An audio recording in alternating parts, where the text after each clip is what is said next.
time to bring in our 12 Sports insider, Doug Franz, host of the Doug Franz Unplugged podcast. Doug, this offense only mustering 2 field goals. Chad Ryland even missed one. But what was your overall reaction to what we saw from this team? Well, I remember Cam asked me just a little while ago, 2 weeks ago, what did I think about Kyler Murray moving forward in the MVP race? And we got the bad answer this time.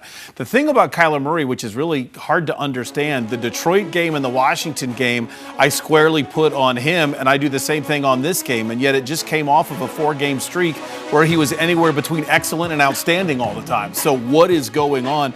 That play on the pick 6, you would probably think about benching a high school quarterback for doing it. I mean, it reminded you of the playoff loss in the Rams, right? It's exactly what it did. When Oklahoma didn't know that, 5 or 7 is more than 2, and he threw it a pick 6. It's just outrageous the way he played. But not all the sacks were on him. There were a couple sacks in this game where the O-line just completely missed games like they weren't even paying attention this week in practice. All right, Doug, bottom line, though, the sky is not falling. They still have 6 games left, and they can pick up some momentum and still get in the playoffs, no problem.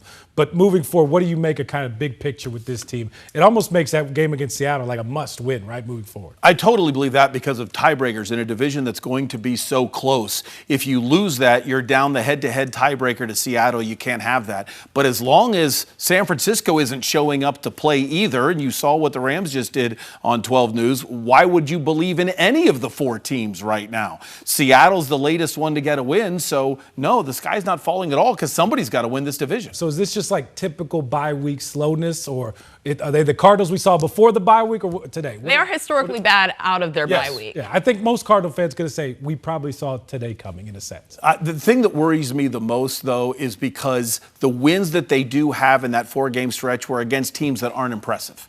So now you're facing against a team that you might have to worry about competing for the playoffs with. And what do? You have an effort like that with no offensive touchdowns. All right, you know what it is. Do they win in Minnesota next week, Doug? No. No. I disagree. Oh. I disagree. Really? I disagree. Okay. Yeah. I think they beat Seattle at home. Okay. But no, I'm not giving you this one, Cam. That's a more important one.